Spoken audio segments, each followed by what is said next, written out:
Welcome to another edition of The Story Behind the Car. I'm with Craig, and this is his 1969 GTO Judge clone.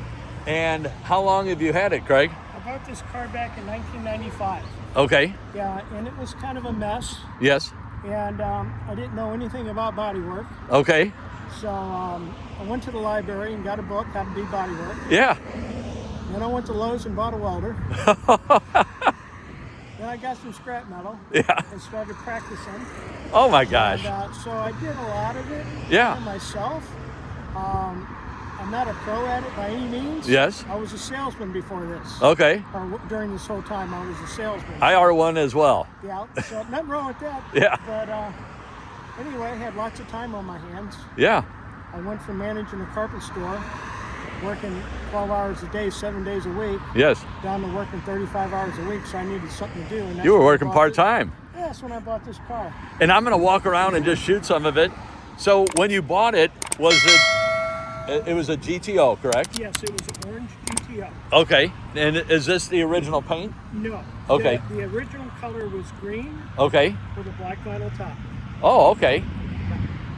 It is gorgeous, and it has love marks on it, so I thought maybe it was all original. Yeah, now this paint I put on there, I didn't actually paint, I had a friend of mine do it in his garage.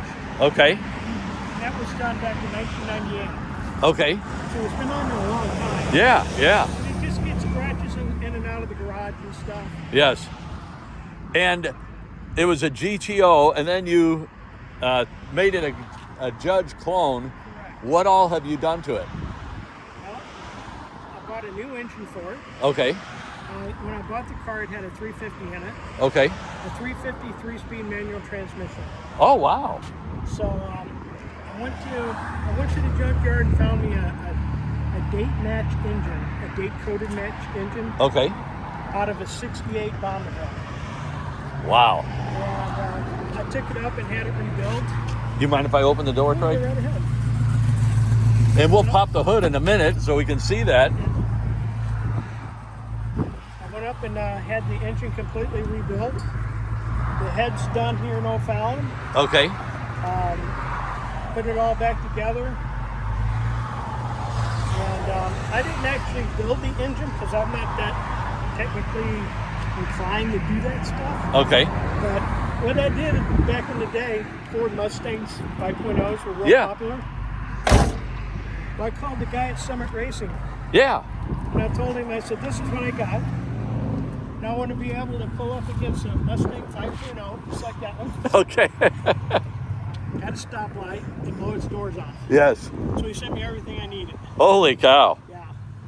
He probably loved you because I'm assuming you had a checkbook, and you loved him because he had all the knowledge.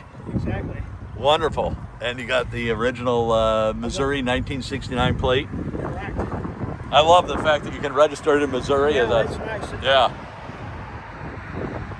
And I interrupted you, so you were having the engine rebuilt. Yeah, I rebuilt the engine, put in there, and it's with the cam and all the stuff that he gave me to put in there. It's supposed to be at about 100 stock. Okay. So it's running somewhere in the neighborhood of 468 horsepower. And can we pop the hood? Sure. Yeah. And what size motor is it? It's a 400. 400. Okay. Yeah. And I also took the 3-speed transmission out Yes. and put a Muncie 4-speed in it. Okay. That's what it came with from the factory. Yeah, I was going to ask you because I saw the 4-speed in there. Correct.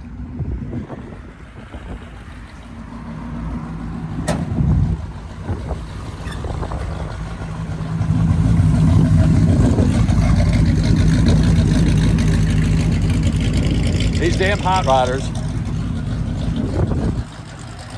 Wow, that is an impressive motor. Yeah, now, some people always say that this is a big block engine. Okay. Okay, but Pontiac really didn't make a small block or a big block. They're all the same. Okay. So if you was to look at a Chevy small block, Yes. it's going to look real small. Okay. It's more the same size as the Chevrolet big block. Maybe not quite as big. Well, I did an aftermarket air conditioning. yeah, I was just going to say the compressor looks much smaller. Yeah, so I don't remember where I got it at. It's been a long time ago. Yeah. several years ago, I took the complete front end apart, put the air conditioning in, I put power front disc brakes on it. Okay. Because it had non-power drum brakes. Yes. When I bought it. And you have to be like Fred Flintstone, stick your foot out the door and get it to slow down. Yeah. That's a very nice engine bay. Oh, yeah, thank you. Yes, kind of roomy. Yeah. But the car has not been moved since last November because I've been doing work to it. Okay. I had a mechanic come out, put a new clock in it, a new AM radio with the new speaker, Yes. a new wiring harness underneath the dash, that kind of stuff. And so, as far as the conversion from a GTO to a Judge, naturally you got the Basically, all I did was the stripes. okay. Yeah. And what about the tack? The tack was on there when I bought it. Oh, was it really? Yeah, and I put spoil on it. Yes.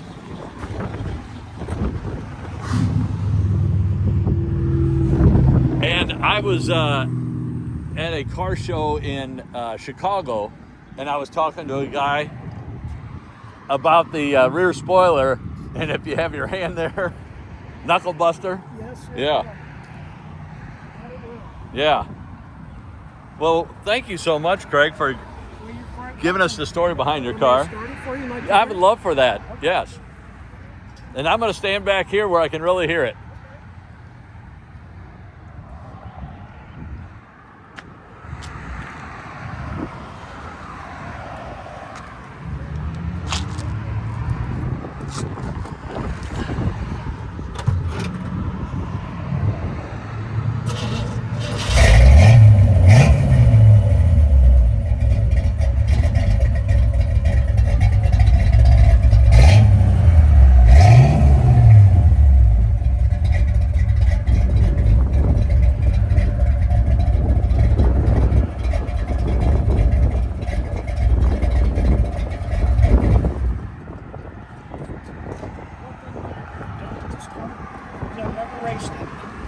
I'm sorry? One thing I've never done with this car is I've never raced it. Okay. I don't think it's ever been over 70 miles an hour since I bought it. Holy cow. And you bought it to blow out the 5.0 Mustang. Yeah, And but that was from stoplight to stoplight. okay.